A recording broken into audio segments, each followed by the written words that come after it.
बच्चों, आज के इस वीडियो में, इस अध्याय में ट्यूशन कैसे करते हैं के अंतर्गत पुष्टि पौधों में लैंगिक जनन जो चल रहा है, ये कल इसके विषय में कुछ बात हुई थी, बताया गया था। आज जो है पुष्प के विषय बताना है हमें कि पहले ये चर्चा हुई थी कि पुष्प जो है पौधे का क्या है। पुष्प पौधे का जनन अंग है। तो जब ये जनन अंग है तो इसमें कौन कौन से भाग होते हैं जो लैंगिक अंग में सहयोग करते हैं। तो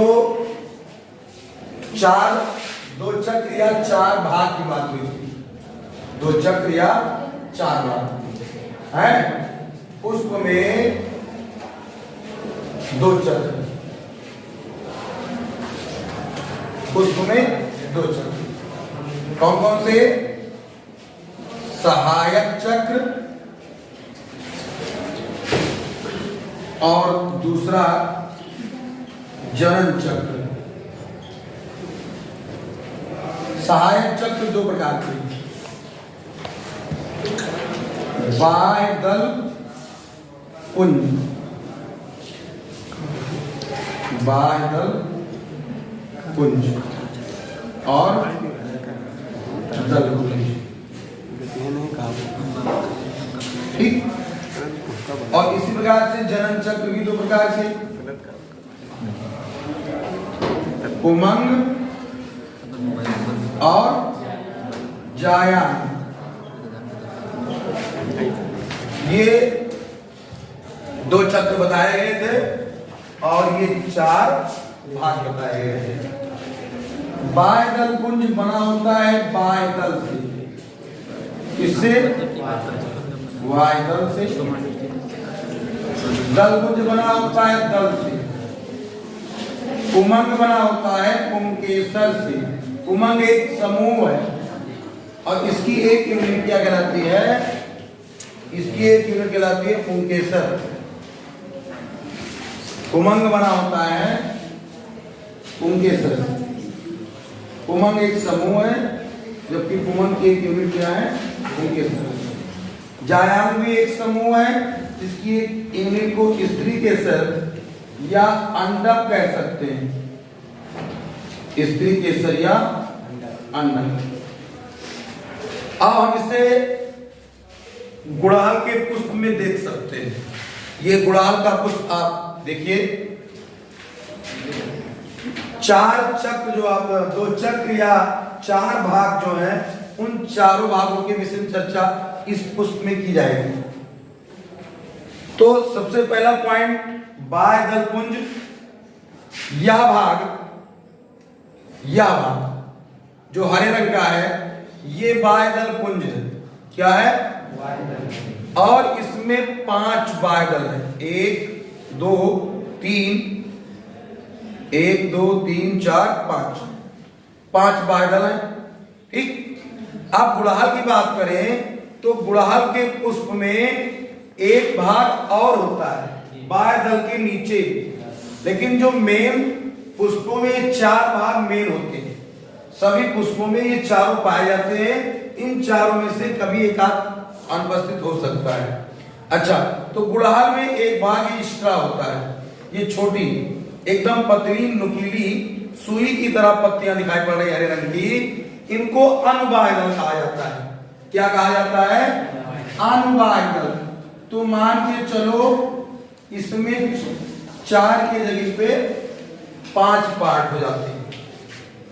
ये अनुबाह्यदल है और ये बाह्यदल है। ये हरे रंग का होता है। किस रंग का होता है? बाह्यदल हरे रंग का होता है। ठीक। जो क्या करता है? समूल पुष्प को एक घेरा बना करके व्यवस्थित रखता है। पुष्प के सभी भागों को व्यवस्थित रखने का काम कौन करता है? बाह्यदल पुंज। और इसकी एक यूनिट क्या कहलाती है? बाह्यदल कहलाती है। अब इसमें 5 बाह्यदल है, लेकिन पांचों बाह्यदल एक में जुड़े हैं, एक साथ जुड़े हैं। इस प्रकार के बाह्यदल को संयुक्त बाह्यदल कहते हैं। क्या कहते हैं? संयुक्त, क्योंकि सभी क्या है? जुड़ी हुई है। तो ये बाध्यदल हो गया। दूसरा पार्ट जो आपका लिखा है दल पुंज, ये पूरा का पूरा पुंज जो लाल कलर का दिखाई पड़ रहा है, पंखुड़ी जो लाल रंग की पंखुड़ी है, ये क्या है? ये दल पुंज है। और इसकी एक पंखुड़ी ये दल है। एक पंखुड़ी को क्या कहेंगे? दल कहेंगे। और पांचों को एक साथ क्या कहेंगे? दल पुंज कहेंगे। कोरोला, क्या बोलते हैं इसको? कोरोला। ठीक। तो इस गुड़हल के पुष्प में 5 दल होते हैं। कितने दल? 5 दल होते हैं। तो आप लोग समझ गए। पुष्प में जो रंगीन भाग होता है, जो पक्षियों को, भंवरों को, कीड़े मकोड़ों को, मधुमक्खियों को अपनी ओर आकर्षित करने का काम करता है, उस भाग को हम क्या कहते हैं? दलपुंज या दल। तो ये 5 भाग क्या है? दल है। ये 5 भाग दल।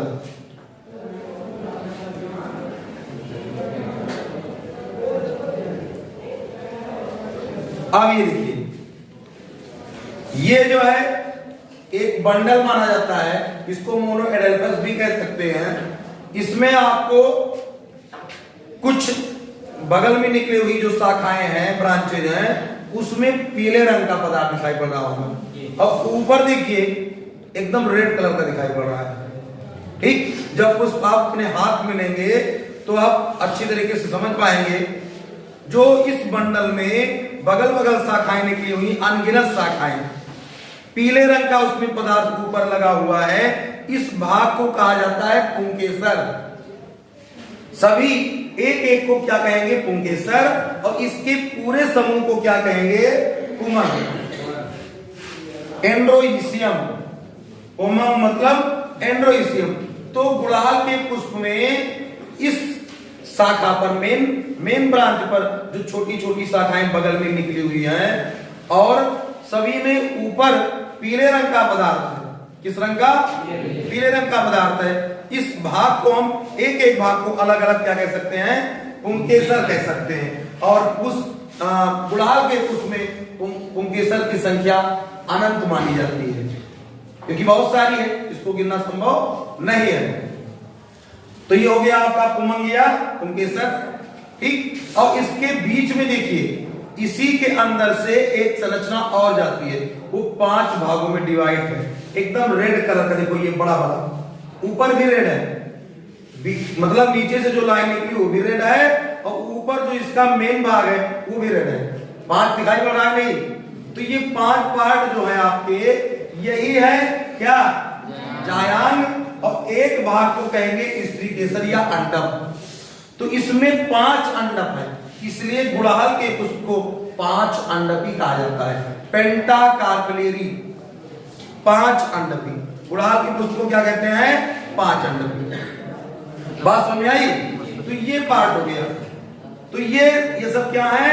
ये पुष्प के भाग हैं। बाह्यदल पुंज, दल पुंज, पुमंग और जायांग।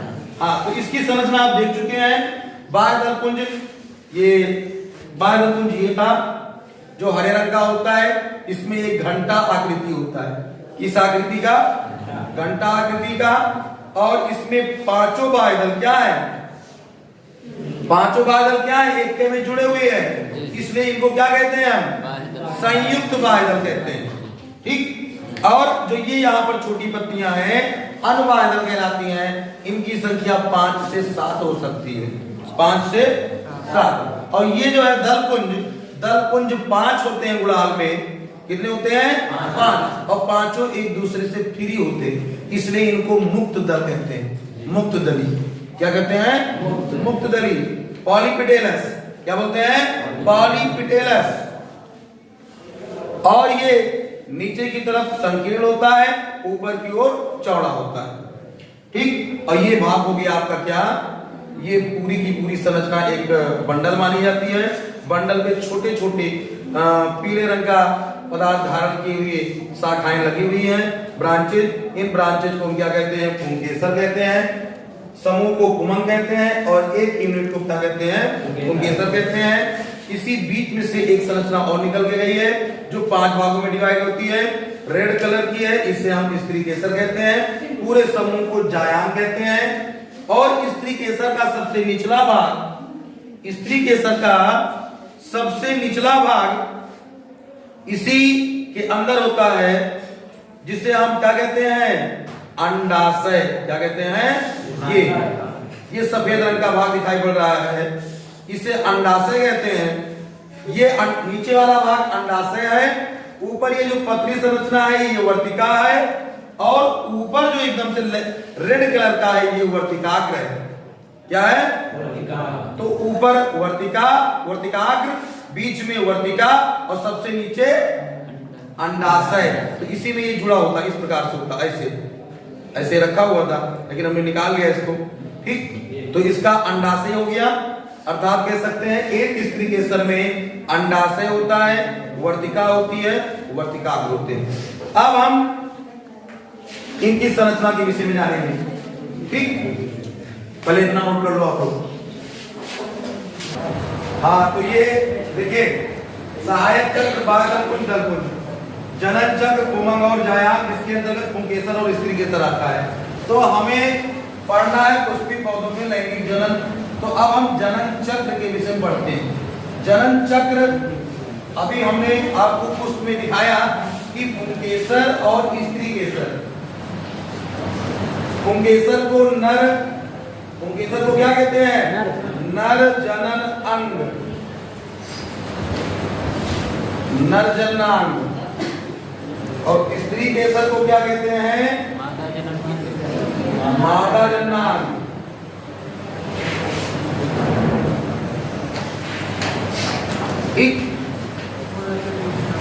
हमने बताया कि पुंकेसर एक समूह में होता है, जब समूह में होता है तो उसे पुमंग कहा जाता है, और जब अकेला है, एक जो है पुमंग की एक यूनिट को देखेंगे तो उसे क्या कहेंगे, पुंकेसर कहेंगे। ऐसे जाए। तो अब आते हैं हम इसकी संरचना में, देखते हैं स्त्री केसर और पुंकेसर की संरचना है। स्त्री केसर और पुंकेसर की संरचना, ध्यान दीजिए, बोले नहीं।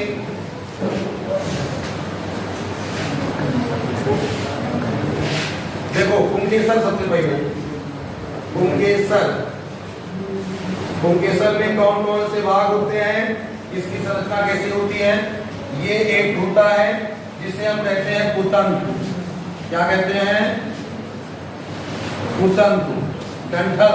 जैसे आपने गुड़हल में देखा अभी, तो एक मेन शाखा से ये इस पर ऐसे छोटे छोटे निकले हुए थे, तो ये भाग जो है ये इसी को कुतंतु कहते हैं। ठीक, वही बात थोड़ा बड़ा बनाया है, और इसमें ऊपर की ओर ये होता है परागकोश।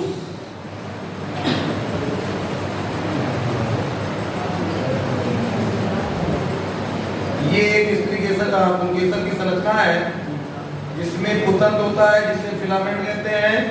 क्या कहते हैं, फिलामेंट। और ये भाग कहलाता है परागकोश। क्या कहलाता है, परागकोश, मतलब कि एंथर। एंथर, ये एक स्त्री केसर, एक पुंकेसर की संरचना है।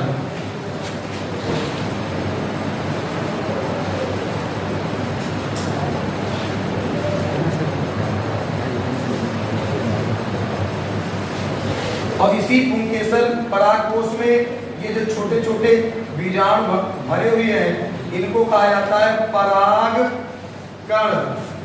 क्या कहते हैं, परागकण। इसको बनाइए आप। हाँ, देखिए, ये परागकोश के अंदर जो परागकण का निर्माण होता है, कहां से होता है, परागकोश की कोशाएं, कुछ कोशाएं होती हैं जिनको शुरुआत में आर्ची स्पोरियल सेल कहा जाता है, प्राप्रस सेल। क्या कहते हैं, प्राप्रस, प्राप्रस कोशा। और ये प्राप्रस कोशा दो भागों में पहले विभाजित, तो इसकी कोशा का जो केंद्रक होता है वो दो भागों में विभाजित होता है, जिससे दो नई कोशाएं बन जाती हैं।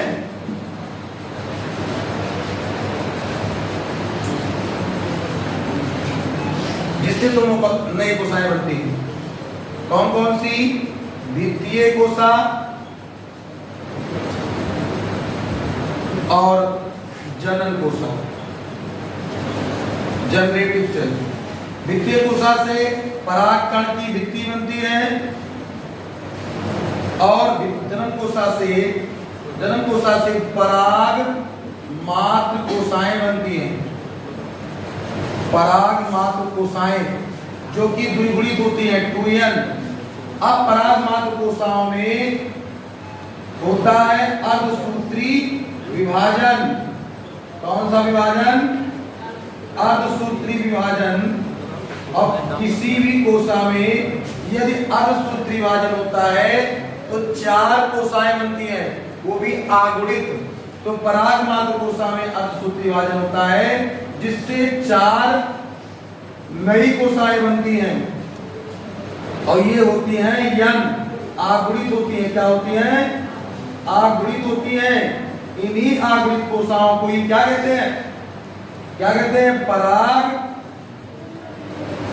इन्हीं आगुणित कोशाओं को परागकण कहा जाता है। तो इस प्रकार से परागकण का निर्माण होता है। परागकण का निर्माण,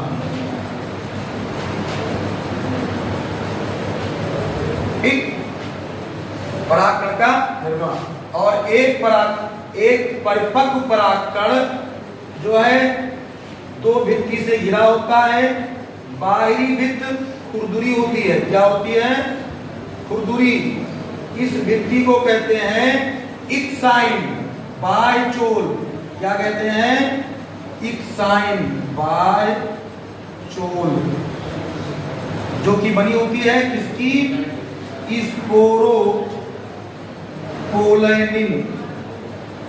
स्पोरोपोलेनिन की बनी होती है। और अंतःभित्त चिकनी होती है, सपाट होती है, इसे कहते हैं इंटाइन। अंतःचोल। क्या? अंतःचोल जो बनी होती है किसकी? पेक्टोसेलोस की।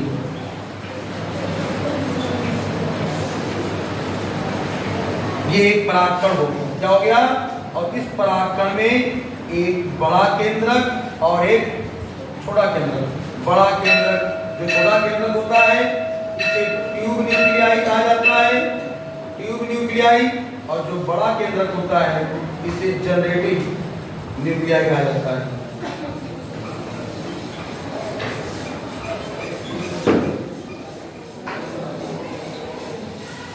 Generative nuclei,